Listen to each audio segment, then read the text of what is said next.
All right, well, good morning, everyone.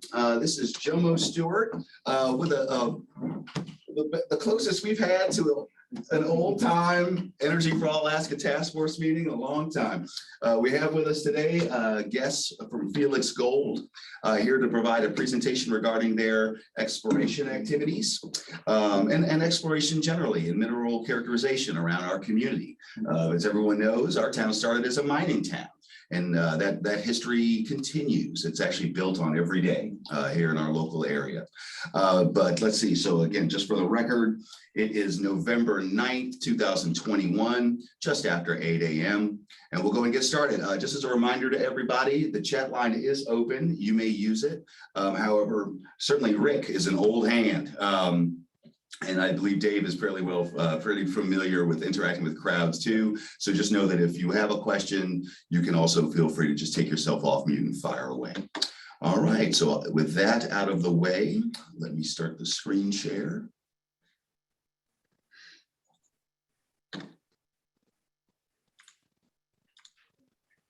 All right.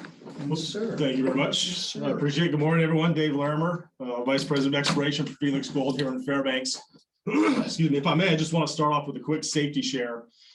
Something kind of dawned on me driving in today is we're definitely in the dark season with the losing that extra hour. It's darker, more and more time here in Fairbanks. To me, it's the best time of the year. But I noticed today driving in just the amount of vehicles out there that don't have a full set of headlights. I probably counted about 8 of them just driving in today. So my safety share out there is, just like in the mining or exploration or any of the other, industries out there. If you can just take a quick, you kind of pre-op of your personal vehicle out there, sometime this week, turn on the lights, just walk around, just make sure your lights are visible out there for everyone else. Because it just kind of threw me off, just the amount of vehicles that didn't have the headlights in the dark season today. So one of my running lights I found was out just this morning. Oh, perfect safety share. And personally on that, a couple of years ago, I didn't notice mine was out and I got pulled over by the troopers.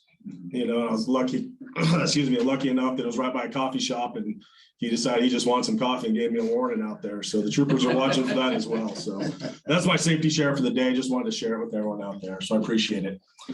Today's presentation is just a quick update on FelixGold. We're titling this the exploration in the Fairbanks Gold District, something that we consider in the geology and the mineral exploration as a world-class tier 1 gold area. And I just kind of want to share some information on it and what we're doing with this. The normal forward-looking statement here, we'll skip past this. I'm a geologist, so a lot of stuff in here can be speculative as we're geologists and we look at the science of everything. But a quick overview of FelixGold and who we are. We're a new company, a very small, built for purpose, currently privately funded exploration company. And we're in the process of going public for a public offering on the Australian Stock Exchange in the next couple months.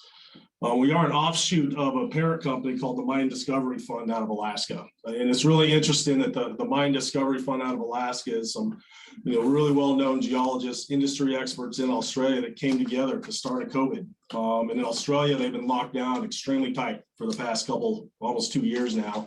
So they really use this opportunity to really start pulling together data sets and pulling together the history of the best places that have the highest probability for exploration of gold. And they zeroed in on Fairbanks, in the Fairbanks area, because the data really shows that. So they did some analysis and they realized the Fairbanks area was bigger than just an offshoot, kind of an incubator funded, drill ready kind of program. And they spurned up a secondary company called FelixGold, specifically to conduct exploration in the Fairbanks district. The name Felix is in honor of Felix Pedro for the initial discovery of gold here in Fairbanks. And while the company is headquartered in Australia, we're incorporated here in the US and our flagship operation and the office is here in the Fairbanks, Alaska. We got a couple of the people on top, the key players. To me, I highlighted who I think is the most important, that'd be myself. But I just want to quickly kind of introduce myself. As Dave Larimer, we've been running operations and exploration for over 20 years. For me, I first came to Fairbanks about 21 years ago with the United States Army. Fort Wainwright was my first duty station. Fell in love with it, hit it at just the right time, came in right in October, got to experience the winter. The Army was pretty good to me and let me live out in the field and in snow caves for many, many months at 40 below. So it was a very unique experience for me. And that's where I fell in love with Alaska. Ended up having to take a couple deployments around the world. And after that, I got out, decided to fall back on my geology degree and my passion for geology. Moved back to Fairbanks. We originally met my wife here when I was in the Army, started to raise our kid here. And we moved back here because our family was here. Started some grad school work at UAF, studying economic geology. And then I started working at Pogo Mine. This was right when Pogo Mine started operations. I worked on the exploration side for a year or two, was fortunate enough to start working in the production.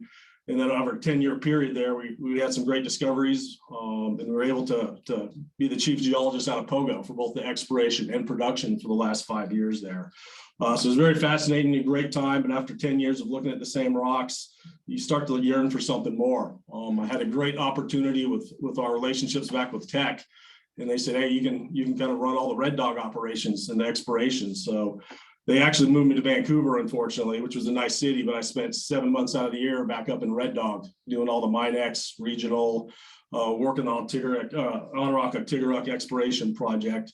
And it was really nice to see a different set of rocks. But after a while, I kind of missed being back in Fairbanks.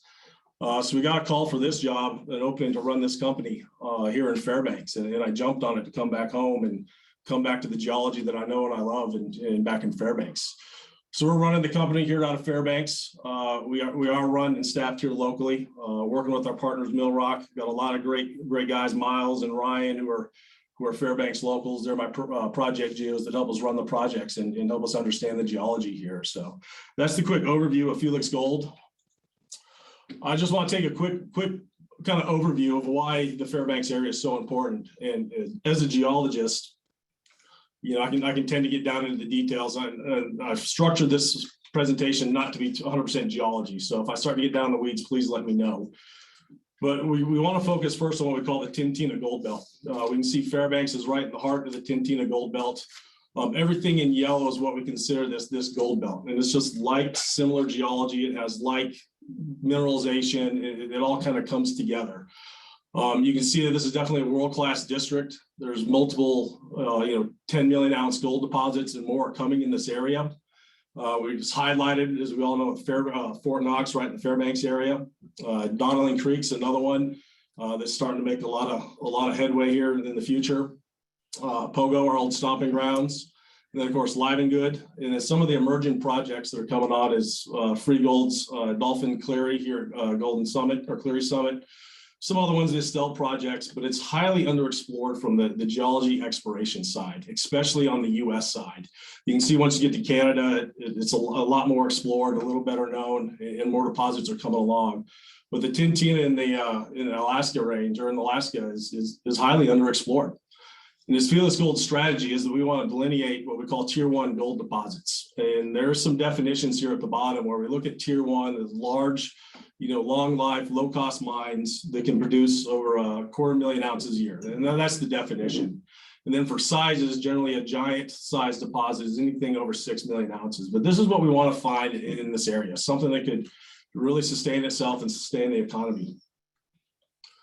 When we stroll into the Fairbanks area and the Fairbanks gold projects, we got 4 of them that we're working on right now. 3 of them are directly in Fairbanks, and I'll zoom in on these. These are our Treasure Creek, what we call Northeast Fairbanks, in the Grant-Ester area.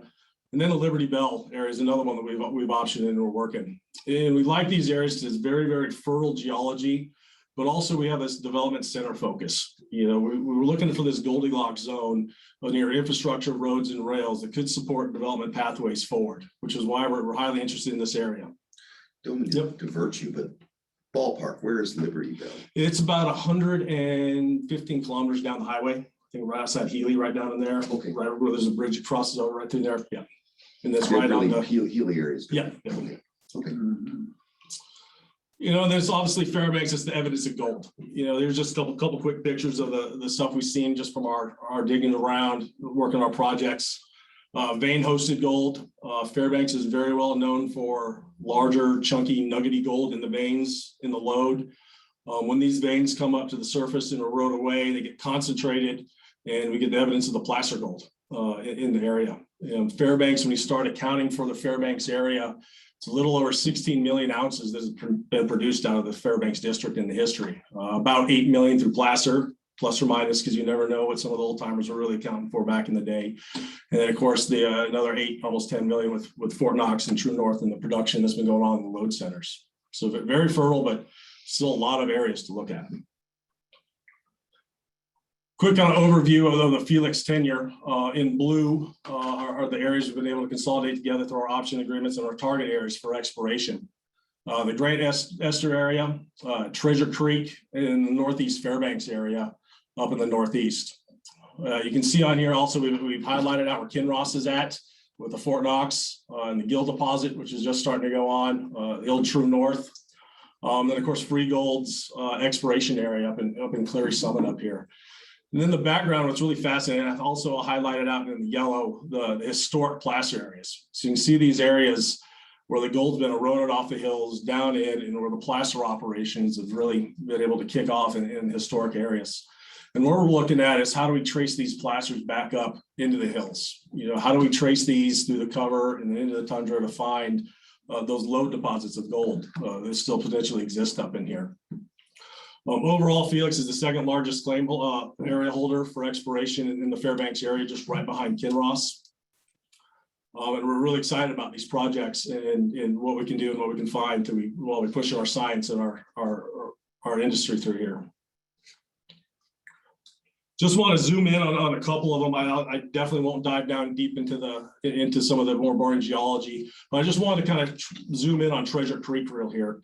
What we have in the background is a raster map that shows our golden soils. So we spent a lot of time this summer out there, a lot of local kids out there pulling out samples for us to test that soil right above the bedrock that we analyze for the gold. And you can see the colors in gold, the hotter the colors, the better. But you can see we've expanded this anomaly that we call our Northwest Array in Treasure Creek. It's a really hot anomaly. It's really showing the footprint of the potential hydrothermal deposit that's underneath it. And what's exciting about this is the size. This is about 2 kilometers, about a 2 kilometer trend, which is very large and fits for a hydrothermal system for this area. And it's about, that area is about the size of what the Fort Knox is for the pit.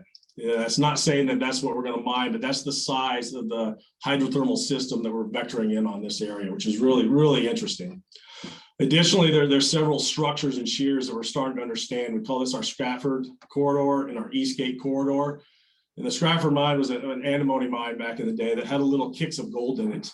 But as we start to understand the system, the plumbing, the zonation, we really start to understand that the antimony are these pods that are a distal expression of the potential higher hydrothermal system that the fluids pass through here. So we've been able to develop some great gold anomaly trends through here as well that we're looking to follow up on in the next couple of years. But this is very, very exciting to be able to advance the understanding of this area. We had something pop up in the chat. Just so you keep saying hydrothermal. Yep. Oh, here we go. Oh, yes, thank you very much. Okay, Yes, okay. so hydrothermal, many of you may have heard deposits such as intrusion-related or porphyries, or, you know, there's many type of deposits model. I tend to talk hydrothermal, which means they're fluids that are moving around. So you generally have a heat source, whether or not it's a pluton or intrusion, but that heats up and makes it a localized convection cell. So the fluids start to circulate over millions of years, and it's that fluid that circulates that's partitioning gold into the fluids. And as those fluids come up and go through cracks and faults, they cool. And when they cool rapidly, the quartz starts to pull out and precipitate out and makes these quartz veins and locks the gold in. So when I talk hydrothermal cells, I'm talking the larger cell of that system that has migrated fluids around for mineralization through there. So, oh yeah, close to lava, just lava that's deep down inside the earth. Oh, okay. Yeah, As opposed to, say, water, which well, if you have your Tintina Hot Springs, but family. Well, very similar. Tintina Hot Springs could be considered hydrothermal as well, because it's being heated by that radiogenic source and it's coming up. So that's a hydrothermal source as well. And we think the same thing with mineral deposits, is you get these fluids that circulate around and pull out the gold and then partition out. But Tintina Hot Springs is much, much cooler. For the record, our group, we love to talk wonky. Absolutely. So, Absolutely. That's why we like these meetings. Yeah. I'll just quickly jump to the Northeast Fairbanks. This is something we picked up a couple months ago through some deals. For frame of reference, Fort Knox is right here. The Gill is right here. Free Gold's area and the old historic mining areas right in here. And the blue is kind of the tenure we've looked at. A lot of soil samples, the black X's are still waiting for assays to come back because the assay labs are historically backed up in Fairbanks. So we're still waiting for assays to come back. But the early ones we got through this reconnaissance program show a very, very similar thing of a larger hydrothermal system in our Northeast Fairbanks up here, just north of the Gill and north of Fort Knox, which is interesting. We've known there have been some historic placer mining in Kokomo Creek. We can follow all the historic old time mining underground in the Cleary, and it's pointing just right back up in this area. Not a lot of drilling. There's not a lot of historic records that came with this. One of the reasons Alaska is further behind in exploration with respect to Canada is that we are Americans. We value that proprietary value of data. So we don't pass a lot of information on. So a lot of exploration companies, we either buy the information or we have to start over. In Canada, a lot of the information is turned over to the government. You know, I'm not saying it's right or wrong. Those are just facts that we have out there. So we're really excited about this area up in here. We'll wait till what the rest of the results come down. I'm really kind of fascinated what happens here just north of Fort Knox. But this area up in here is really fascinating because it's really right around the historic placers that come through here. Additionally, on the geology side, you can see where our samples kind of stopped. You know, the trail networks and access kind of stops, but in here in the north is a different geology than the Fairbanks area. I didn't represent the geology map on here to get kind of scummy, but we're interested in finding new methods to explore this cover in the north as well. There's nothing to say that Mother Nature just stops at some sort of line out there. So we believe there's something deeper that hasn't been expressed to the surface up in this area that we're looking to test in the future up here as well. Briefly, Grant-Ester. It's very interesting. We did a lot of work on Grant Mine, trying to understand and bring the resource and the drilling up and do some new modeling in here. And what we found is there are high-grade veins in this area. The other targets we were looking at present themselves more as a larger kind of bulk tonnage, lower grade. But we know the Ester Dome area has, you know, more of a vein system. And our interest in the vein systems is trying to understand where they go. And when you look at the Grant Mine and the historics, you can see the drilling that's been done, and it's really been focused on the surface because that's generally your first attempt, is looking at how you can mine it from the surface. Grant Mine, when it was mined back down to the 200 meter level, right down in here. So still very, very shallow, you know, extraction of this. Our intent in looking at this is what is the larger potential. Looking at the drilling, the deepest drill holes are down about 1,200 feet, by exploration standards, is still very, very shallow. And you look at these veins and they're still open-ended. We look at some of the results and they are high grade, and they're interesting, and it presents themselves as shoots that come up from the ground and high grade veins that kind of come up. And our interest is trying to understand a little better what these are. Our interest in the Grant Mine area isn't for a primary, you know, ore source, but it's to understand and look at potential secondary ore feeds in the future, if that's possible for high grade stuff. Done a lot of work working with Roger too, you know, supporting minor reclamation out there, taking the old tailings pond, bringing that up to standard that's not needed anymore to help facilitate further exploration out there. But no major programs out at Ester Dome in the short term. This is still very much an academic exercise of understanding the potential and what potentially could be out here. Liberty Bell, I'll briefly talk about. This one's a fascinating one, and this one is 100 kilometers south of Fairbanks, but it is a very, very large system that's just now starting to be realized. This does have a lot more geology on it. I apologize. You can see this little red outline. This is an outline of a pluton or an intrusion that's at depth. This has been mapped out. This has been published by the DGGS for the understanding of the Western Bonneville area in Liberty Bell. And it's fascinating in that we think this is the source of the mineralizing fluid at depth. You can see on here also the old Liberty Bell mine. This is a skarn deposit, which is a type of deposit that when fluids react with the limestone, drop gold out really, really quickly. But they're generally really small. They can be high grade, but very variable. So skarns are fun, but they're very, very tricky. So that's why it's difficult to mine skarns. That was mined in the recent past. You can see the drilling has been represented on there.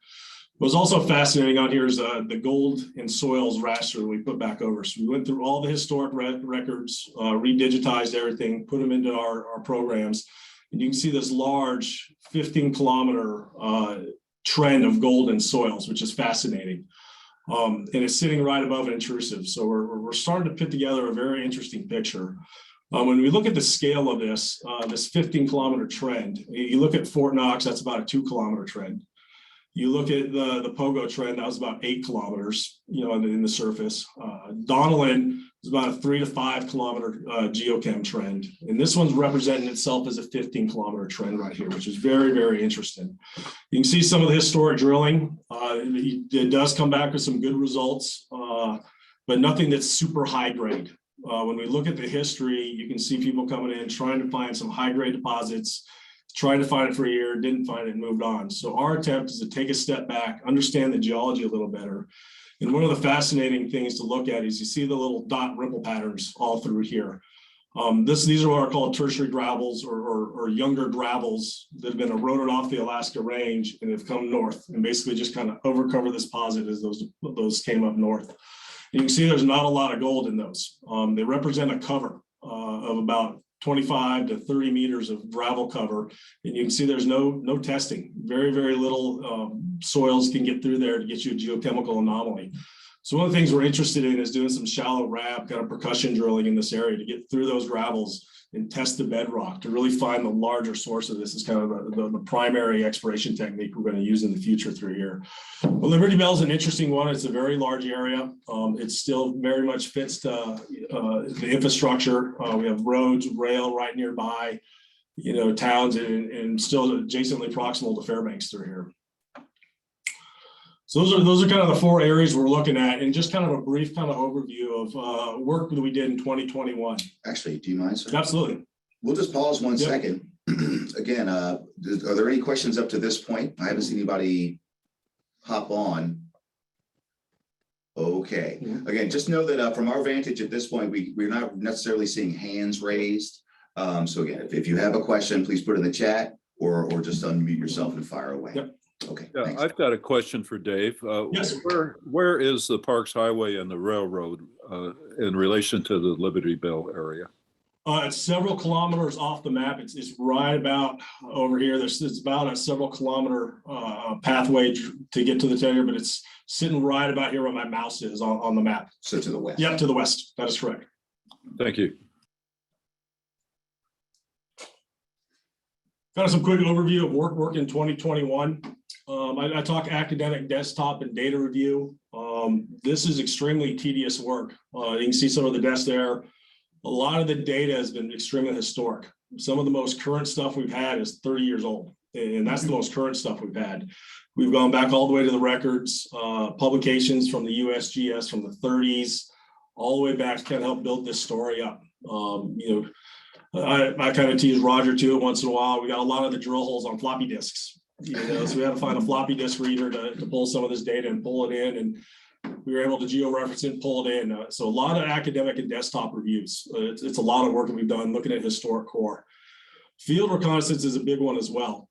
You can see it's a couple pictures out here. While we do have great maps by the DGGS, they're bedrock maps that are still highly inferred because of the cover that we have in Fairbanks. You can see the terrain. It's not as easy as being in Nevada where those guys can go out there and map with binoculars and just kind of find out what rocks there are. We really have to get there, boots on the ground, dig holes, to find the rocks that we're looking at out there.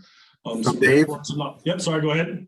Dave, in the upper right, the picture there, that looks like a long ago stack of core samples with growth over the roof, unless it's trying to hide itself.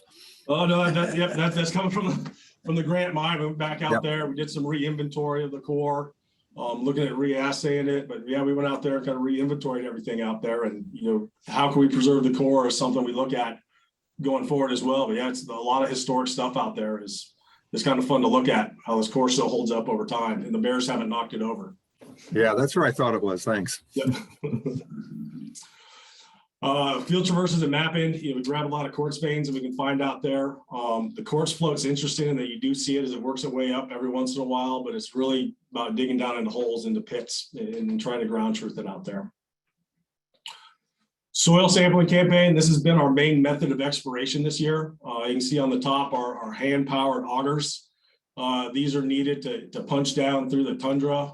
We go anywhere from, so I got to reconvert back to feet, 'cause I've been reporting in meters, 3 feet to about 6 feet, even down to 8, possibly 10 feet. They'll punch down, and these augers will drill down and they'll sample the material right at the top of the bedrock. And that's what we're looking for, is that bedrock, how it erodes out, pulls it out, and you can see the size of these augers. So our samples are really only about that big. And we're taking those, putting them into bags, sending them off through BV, to the local assay lab here in town. We collected over 2,300 soil samples this year across Treasure Creek and the Northeast Fairbanks to help generate these pictures. And what we're looking for is obviously gold. Gold is the best kind of pathfinder element for gold. But there are other elements out there, such as silver, antimony, arsenic, copper, and bismuth, that we can use on the geochemistry side and statistical side that help drive us into where these deposits are at. So it's a multi-element package that we look at and tear these apart. Dave, how many people did you have in the field?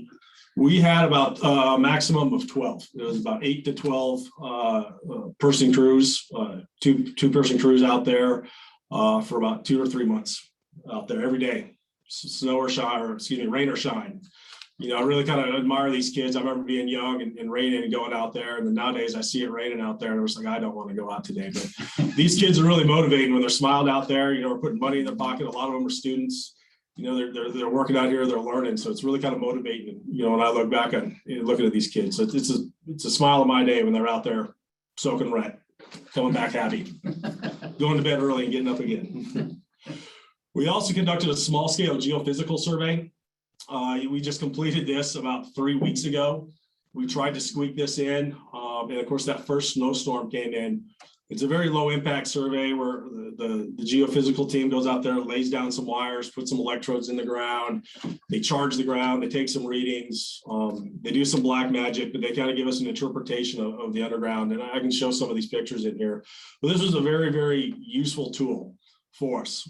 There are many geophysical surveys out there, and one of the problems we have in the exploration is finding the right tool to try to get you the data you need so you can understand it. There's many methods that see deeper, shallower, wider, but we think we're on the right one with this IP or survey that we did out here. And great guys out there. They're out there on snow machines making it happen. So we didn't destroy any of the trails out there and help pack them down for some of our mushing friends out there.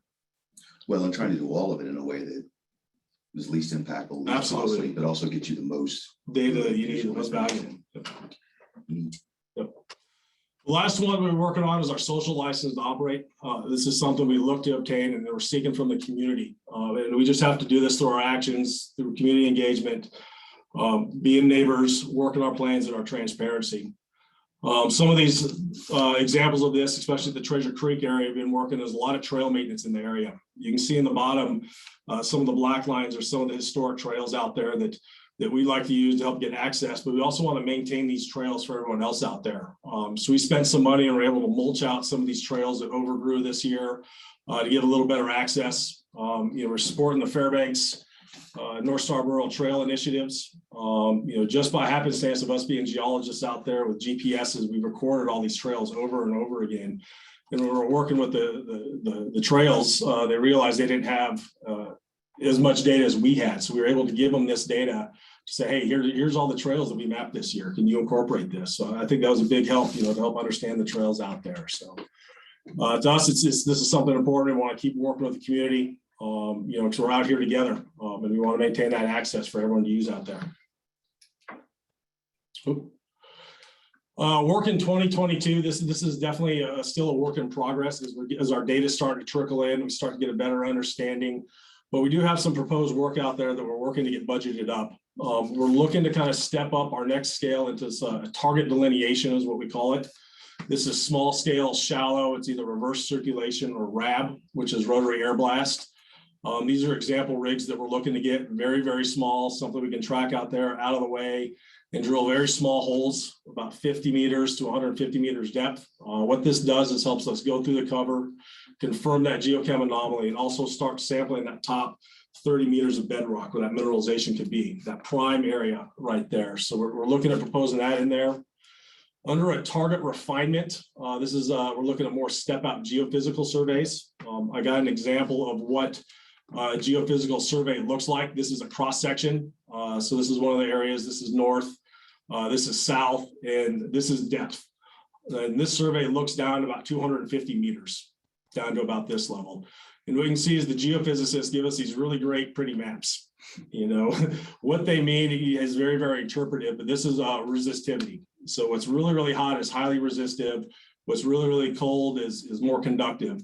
And to us in the economic geology, and for me, I'm looking at the contrasts. You know, what I like is the contrast between these two. So they're telling me I have two different types of rocks, potentially structures, potentially that plumbing that we're looking at for looking at the mineralization at depth. So without getting into too much depth, because it really is a black science, you know, this is what we're looking to do for step offs. You know, very low impact, some crews out there with wires and process the data for us to help refine that three-dimensional geology. Additionally, we're looking at more small scale trenching, some step out soil samples, and we're also looking at a tract auger sample to get under the cover. A lot of the area we have found, especially in Treasure Creek in the Northeast Fairbanks, is that surface cover is deeper than 10 feet. So we had about 20% of our samples that we took this year. We actually took about 3,000 samples, but 20% of them we couldn't use because we couldn't get deep enough. So we're looking, is there better methods we can take wider space samples with something a little bigger that can auger down and get us a sample through that permafrost and underneath it to find out what's there, whether it's frozen. So things that we're planning out there. The last one I put out there kind of goes under a term that we call ore body knowledge. What we're looking to do is additional metallurgical and geometallurgical tests. So we'll send some samples that we get this year that are gold bearing to a met lab to understand the benefaction of gold in those samples. How can it be extracted a little better, and what process needs to be able to extract it, recovery rates.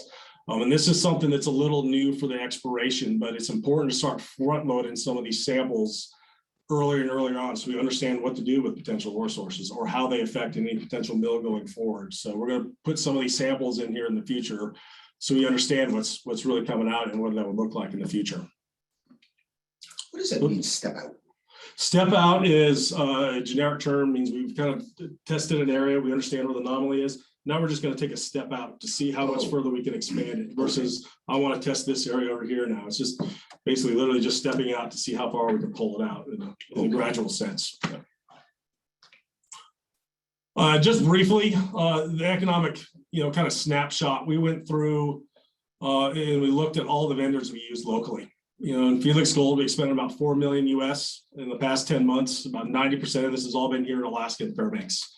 We went through and we looked at all the vendors, all the bills, and it was kind of a realization for us of how many people we really used in here. And while we'll admit it's a small impact, it is a small microcosm of what I believe exploration does do for Fairbanks, even though it's a small area. We definitely thank our contractors, the support they've given us working through here through the years. But to me, it's kind of fascinating pulling out all the little areas and all the people that we utilize to support our programs this year. And it's neat. There are quite a few of them that are very local. Yeah. Yes. Just want to put this slide up here while we talk exploration. I like to frame it in where we're at in the large scale. We pull this slide from the Alaska Department of Natural Resources. This is from their overview of the process for a large mine permitting and the general timeline that it takes to permit it. And there's a lot of unknowns, but these are generally the steps that are needed to take from an initial exploration all the way down to an operation and closure. Because nowadays we always talk closure in anything we do in reclamation. But highlighted, this is where Felix Gold is at. These are where our Fairbanks and the Liberty Bell project's at. It's still very much in this initial exploration phase. And while we have a lot of historic data, it is still very much initial exploration. We're going to continue to do our geochemical physical surveys, very small drilling, advancing the science and understanding in our areas while we go forward. Just to kind of frame this, I did put some of the other mines in advanced scale projects where they're kind of sitting in here. Obviously Red Dog, Pogo, Fort Knox are in the operations, but each one of these steps are basically little advancements that needs to be taken down there. I do have a question for where would future ore go to a mill, and where would that mill be? To directly answer that question, it's unknown at this time and it is too early. I can say that your number one goal is generally, if you find something you want to find your own mill that can process it. However, at the same time, Kinross, and I will caveat this by saying I do not speak for Kinross, but Kinross has put out that public notice for ore. They have a very big mill, a very large mill. So there is potentials that it could go to Fort Knox, and those are all part of the economics that are studied in the environmental pre-feasibility and feasibility study through here. Some of the great things to think about is, having a great mill as a production center, frees up a lot of capital to do a lot of other things. To me, it frees up that capital to be able to invest in technologies, that could best do mining practices and what other technologies out there that could help us reduce costs and help with the environment while we're mining to go out there. So while it's feasible to push stuff to Fort Knox, it's really up to Kinross. But these are things that we look at. Is it possible we could find something closer to Fort Knox than what they're proposing? Potentially, but those are things that we got to look at through our process of exploration first. Your team were here a couple of weeks ago, talked about what the cost of a mill like that might be, and you said it could be 700 million to up to $1 billion. Definitely into the high end of the hundreds of thousands to billions of dollars to establish a new mill, with the costs, coming into there. It is definitely one of the larger expenses in an operation, the milling process through there. And then the energy to go with it, manpower to maintain it. It's a lot with the mill out there. So high capital, Yes. high initial capital. Yep. So just to recap, we're here. We very much have an eye on development paths, but this is where Felix Gold is at here. And it's the understanding phase. That pretty much concludes, the presentation, kind of the update I had. I definitely look forward to any more questions or comments out there, but I appreciate the time out there. Let's see. So the question is, the refrain from exploration on the mental health trust lands on Ester Dome, residential and recreational. What is the plan for the DNR leases on this land? Right now, we did back away from the mental health trust on Ester Dome. That was okay since Ester Dome wasn't our highest priority. Right now, we do have option agreements and options for the state claims that are there, and we're just maintaining them. This time we're not pushing any major exploration. Everything is very academic with respects to Grant's mines, but we don't have any major plans to do any major exploration on it at this time.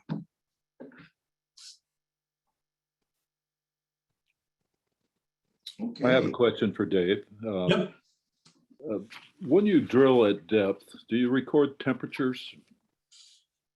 Temperatures generally not.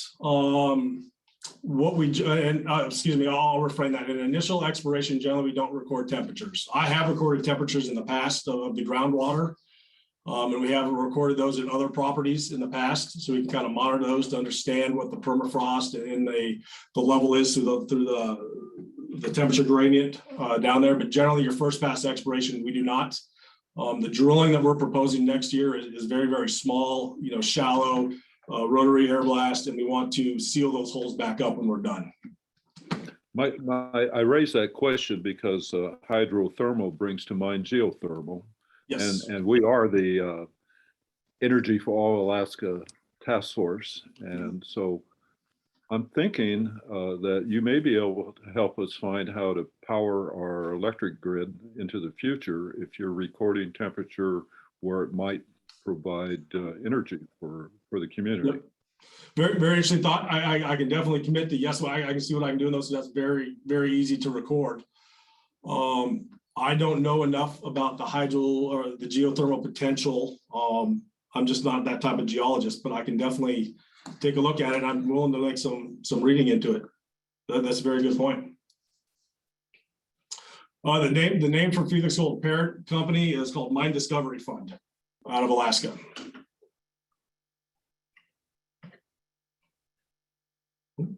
Okay. Does anyone have any questions for which we should keep the screen share on, or would we be okay turning off the screen share so we can all see each other? Stop the screen share. Okay. It's okay if it comes back around, we can always pull the screen share back up. All right. Well, that was very interesting. Well, I don't know that I have a bunch of questions. How about you, Jim? No, I'm good. So there's another Nelica out there.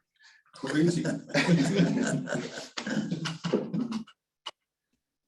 about you, Roger? Yeah, well, there's off of what was it? Off of Goldstream Road,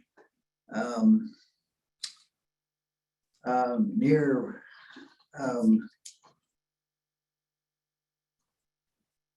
well, there is one area where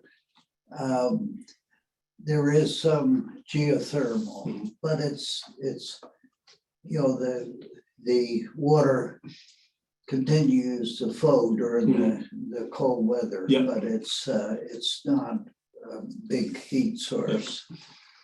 Right. And there's one near Stratfordshire also that flows year round. Yeah, also. yeah. Mhm. That's interesting. Well, cost of energy being what it is, anything that might help possibly reduce that outlay. You know, Absolutely. You know, it's some way regarding development couldn't hurt. All right, well, Dave, let's see. Oh, yes, Mr. Colette, please. Yeah, Dave, you might be just interested. They're finding geothermal around a lot of those plutons. They're thinking Yes. that a lot of our geothermal might be plutonic in origin. Absolutely. You know, my skill level understanding of geology, you know, I understand it, but I sat on a thesis from a gal about from UAF about 8 years ago. And she was talking, her thesis was on hydrothermal supporting of the villages up north in Northwest. And it was interesting. And, you know, I just don't know enough about the geology, but I think it's very fascinating to look at. And I think anything at this point, especially with technology, would offset the cost is huge. That was probably Dr. Amanda Kolker, probably the same. It was Amanda. That is correct. That was Amanda. Yeah, Yes. she's sort of the resident geologist out at Chino Hot Springs, and Nice. she helped map a lot of that stuff out. Awesome. I do remember her thesis. That was awesome. Yeah, she's a NREL senior scientist at the NREL home office in Boulder, Colorado, right now. Oh, very nice. She just started a new job, so she's making waves in geothermal. Well, good. That's what we need. So regarding your plans for next year, Yes. and perhaps moving forward. So again, you have a continuing exploration program. That's correct. That of course, you're still planning Yep. for next summer. Yep. About how long do we feel like we'll just be punching holes in rocks? Well, actually, I mean, there's just so much rock. There It is. needs holes punched in it around our state. Well, for us on Felix Gold, you know, we talked the programs today, you can consider them very much like evaluations and you're cycling them through. So we look at our highest priority ones, and a lot of exploration is probability. You know, we look at these areas, what's the probability? We start to understand the geology, we test them, but we have to test the ones with the highest probability, and we have to evaluate them, you know, because they are expensive to hold on to claims. So we have to evaluate them. So we look at these things in about a 3-year window, generally in exploration. What can I gain initially? How far can I push it? And what do I need to push that 3rd year to make this up to the next level? And a lot of programs in exploration, if they don't meet that one, okay, you drop them off, you move them aside, and you have to keep getting that pipeline moving, which is why we're spread across where we are. And these are all kind of different phases of evaluation. So we look to evaluate them and keep elevating them, you know, to increase that probability of discovery through there. So we look at about 3-year windows of cycling areas through there. Okay. Yep. Does anyone have a question, or can I lob another? Mhm. Okay. Mhm. So we did have a presentation earlier this year, just a couple months ago, remember, from the state geologist regarding rare earths and Yep. critical minerals. Do you all collect that kind of data too? I saw on one of your slides, it was a whole list of minerals. Yep, Which you were- of elements. Yes, that you were getting data on. Yep. Because we have an interest up here of, well, we feel like with the high mineralization up here in Alaska Yep. and the national and international need Yep, for the these strategic minerals. value. Yep, I would caveat that first by saying we're a gold exploration company first. I mean, that's our primary target. We do collect the data, and we very much, as geologists and economic geologists that are interested in ore deposits, very much have an understanding for these. We've all kind of in the back of our head had the areas we want to look at for strategic values. I mean, I have 4 or 5 areas that I'm willing to look at for our RREs here in Alaska. Unfortunately, most of them are locked up in, you know, national parks and state lands and stuff, for the areas that I see the highest potential. But when we start generating these data sets, you know, we all we cycle through it. Well, we're looking for gold. We look at, okay, is there any copper potential here, base metals, other credits, rare earths as we kind of generate this picture together.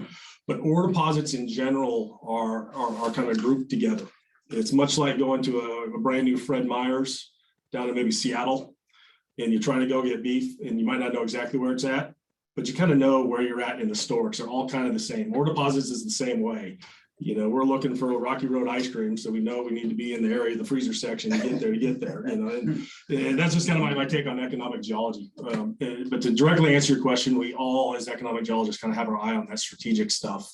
And we all kind of have plans in the back of our minds. If this opens up, or, if there's a larger initiative, we very much want to jump in on that. I mean, we very much see the value of strategic metals and what they do for the US and what we need them for. But it's not our primary focus, but it's always there, and we're always kind of looking. Again, it's in the data, so Yep. that it's there for analysis. Absolutely, yeah. Cool.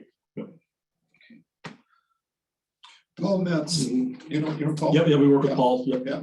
Paul talked for years about a strategic mineral deposit on military land, and my recollection of kind of the location would have been east of Fairbanks, over towards maybe Isabel Pass, somewhere in that location, but I'm not, Exactly where. I'd be interested to see what Paul's looking at. For me, my first inkling is going to be the White Mountains. Yeah, the White Mountains. The White Mountains was what. Yeah. And then what we're looking for in rare earths, they're rare, but they're really not that rare. So you got to look at how they're concentrated. To me, we'd be looking for more of the intrusives, and how they partition in there into the little veins, inside the intrusions in there to model out. And it's a really fascinating way to look at it. It's a difficult method for exploration, because your rare earths are very difficult to find in the soils and in the extraction of it. So it's a whole entire new exploration methodology that we all kind of sit in the back of our mind. And we've had a lot of conversations over beer with our peers. We're like, man, if this opens up, where do you want to go? It's like, where do you want to go? So there's a lot of talking in the community in the background. It'd be very fascinating to see if, policy-wise, if these things could advance. I mean, how many geologists would come out of the woods, with ideas and stuff to help advance this? But a lot of us aren't there because the land's closed. So it's not something we jump in on. So we rely on the state survey, the DGGS, for the initial stuff, while we all kind of sit and drink beers and scribble on napkins right now. That's not a bad job. It's not. Speaking of policy, Yes. is there anything that you're bumping into on a policy basis? I'm thinking more on a governmental and regulation basis, vis-a-vis either the borough or the state.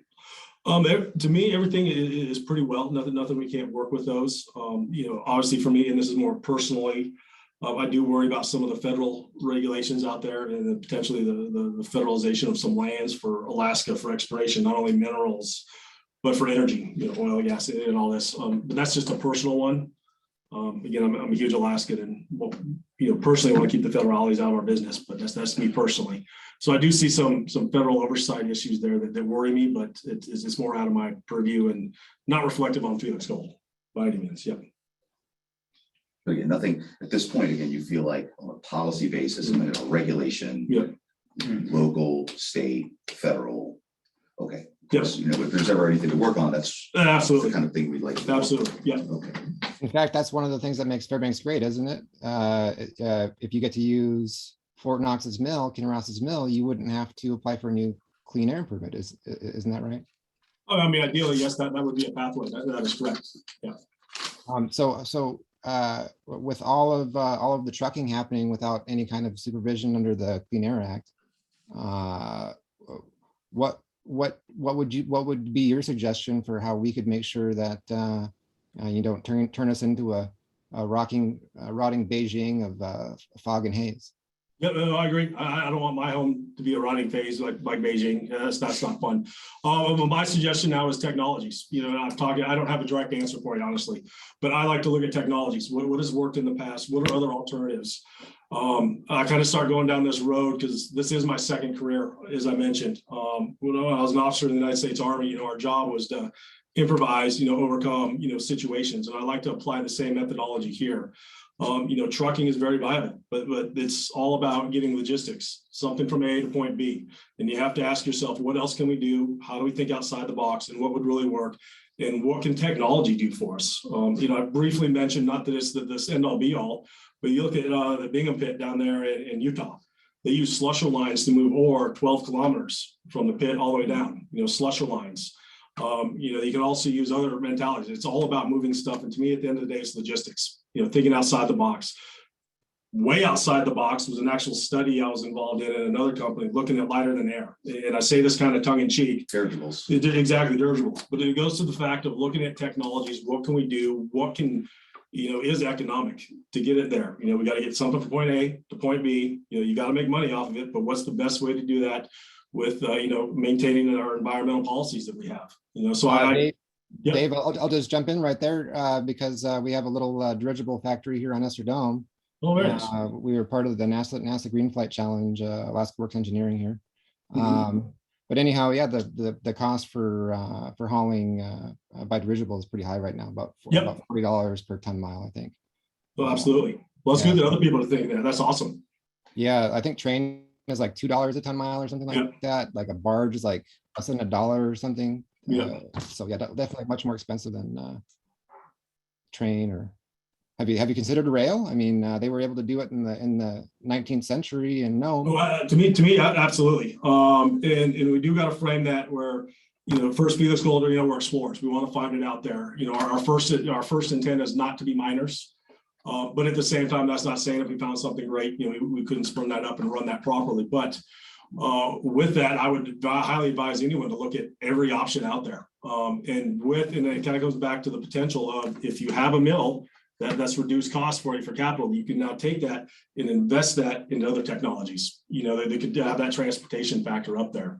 I hate to say it, but could you even put a conveyor, or a stage conveyor? I'm not proposing that's what we do, but a lot of things out there. And I like to have these conversations where you think outside the box while touching the box, having these community discussions of what would look right out there. And to me, this is where the community gets some great involvement, if a project goes, of what's acceptable out there. I think the more we talk about this in these forums and in our industry, I think the better off we'll be with technologies in the future. Certainly the position we seem to take here at FEDC is, we recognize that we still as a planet, we need these minerals and they have to come from somewhere. The question is, how can we develop them yet keeping it safe? Absolutely. Recognizing that, again, we're the kind of principality where we're going to insist that it be done right. As opposed to shucking it off to places. There's a reason all these rare earths are being developed or were initially developed in China. I mean, first of all, the state dollars, the state muscle, but some of it was just, again, more of a devil may care attitude toward that development. I 100% agree. I would love to see Dave Larimer vision, again, the Dave Larimerism. You find something out there, how would you do it, with that mining, with responsibility? What would that mine of the future look like? And if you plan that out, talk it out, to me, that's a lot of stuff that's interesting. I mean, what would carbon neutral, EV powered, potentially remote controlled mining operation that could, generate this stuff, with a zero carbon footprint, look like? I mean, there's a lot of engineering there. It would look like a well-capitalized mining venture, wouldn't it? Because I think you have to buy all new electric stuff, right? So you'd have to buy all new equipment, and miners prefer to use the oldest equipment they can find, right? Absolutely, but I think we're on the cusp now, and I would argue I think we're on the cusp. That's where I think mining, again, another Dave Larimer's, is mining's the place to do that, because you're already investing so much capital. If you can reduce costs somewhere else, okay, you can still maintain a profit, but you can invest this new capital and do it right. I think that'd be beautiful for Fairbanks to be a great story. But again, just a personal vision there.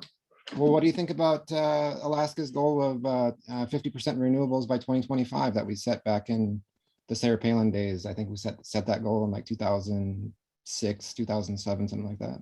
I'm personally not opposed to it, but I haven't seen all the data. I look at my gas bill and I'm like, oh my God, this is way high. But at the same time, I love the potentials of battery power. I mean, that has a large potential for mining. I just don't know enough about it, honestly. I don't know what my vehicle will do at 45 below, and stuff like that on the gas powered. So I'm personally open. The company's open. I mean, these are things we like to talk about and would like to continue discussion on. But I definitely appreciate the opportunity to discuss these with you guys. It's been fun. All right. Well, we are coming to the top of the hour, everybody.